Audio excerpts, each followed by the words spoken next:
Hello and welcome to Kettle and Bones, where we make really delicious, really healthy food.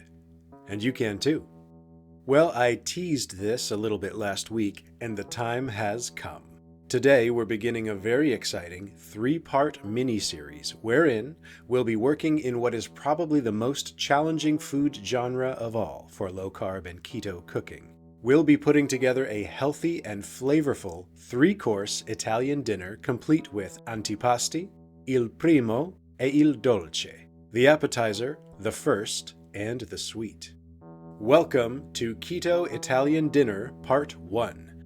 Today we're making Antipasti Salad. Let's get cooking. Our antipasti salad begins in a large mixing bowl and will consist of all kinds of great Italian seasoned veggies.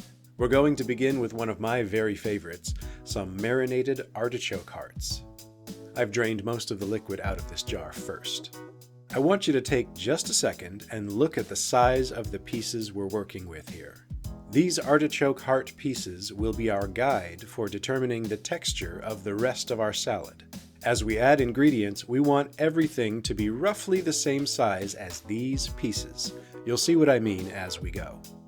Next, in go some black olives and some green olives, and these are actually stuffed with garlic. Everybody likes finding a fun little surprise in their olives after all. Next, an assortment of grape tomatoes. I'm using some red, yellow, and orange tomatoes. Now you'll notice, so far, everything is about the same size, so I haven't had to slice any of these. Our next ingredient, however, some marinated roasted red peppers, I did need to slice, and I went for pieces that are roughly the same length as our benchmark artichoke heart pieces. Moving on, next we're adding some Cremini mushrooms. Mine are cut into quarters, again to make them about the same size as everything else. And let's add in some whole leaves of spinach. Spinach, of course, famously nutritious.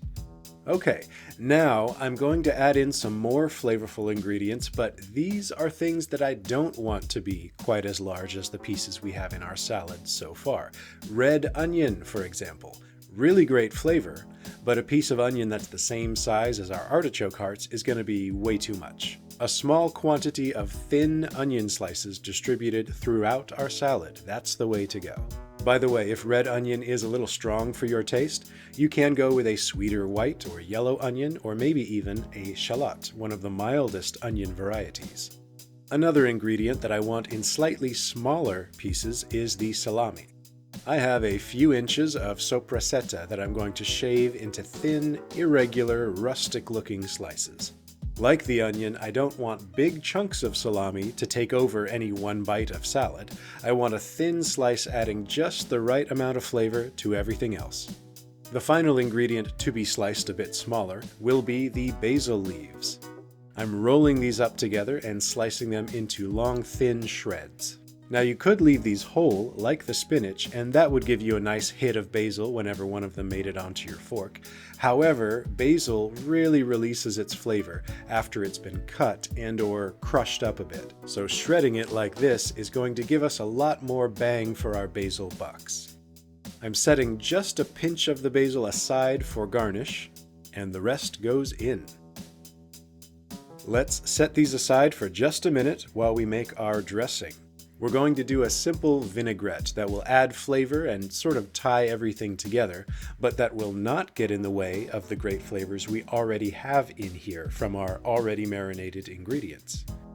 In a jar, bottle, or your dressing vessel of choice, no surprise here, we're starting with a generous pour of extra virgin olive oil.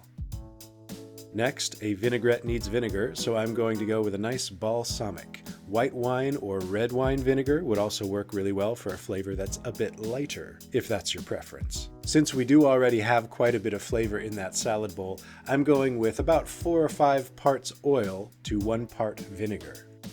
And I'm adding the juice of about 1/4 of a lemon, some garlic powder, rosemary, thyme, oregano, and I'm tearing up and adding in a few of our reserved basil shreds. Next, some freshly ground black pepper and a pinch of salt.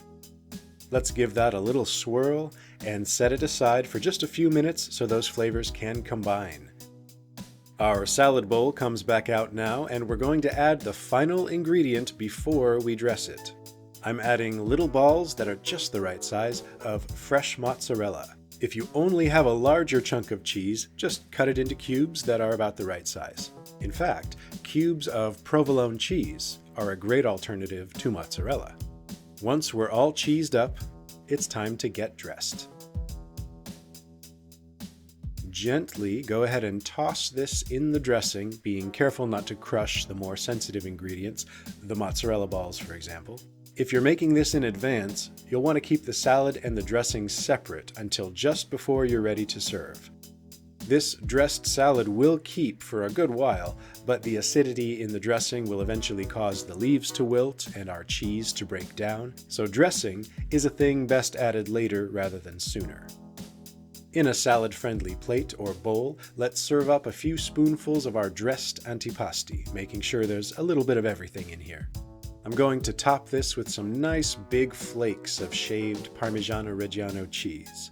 A vegetable peeler is the best tool for getting nice, broad, yet thin sheets from hard cheeses. Let's top this with a little more freshly ground black pepper. By the way, nothing wrong with a few crushed red pepper flakes here if you're looking for something with a little spicy kick. And there's the last of our shredded basil, for aesthetic purposes, but also because basil is delicious, and it takes a lot to overdo it on basil. Next, this is one of my favorite finishes for a salad like this, roasted pine nuts. I took raw pine nuts and just roasted them in a dry pan for about 2 or 3 minutes on medium heat. Really enhances their flavor. Last but not least, I do like a little spicy kick with this sort of thing, so on goes a peppercino. And thus begins our keto Italian dinner, with a richly flavored first course, our antipasti salad, bursting with both marinated and fresh vegetables, a powerfully nutritious start to our meal. That was pretty easy, right? Stay with Kettle and Bones for many, many more great ways to start your low-carb and keto-friendly meals. Be sure to join me next week for part 2, an awesome main course that I bet you thought you'd never see again on a keto meal plan. But for now, just enjoy your Antipasti Salad.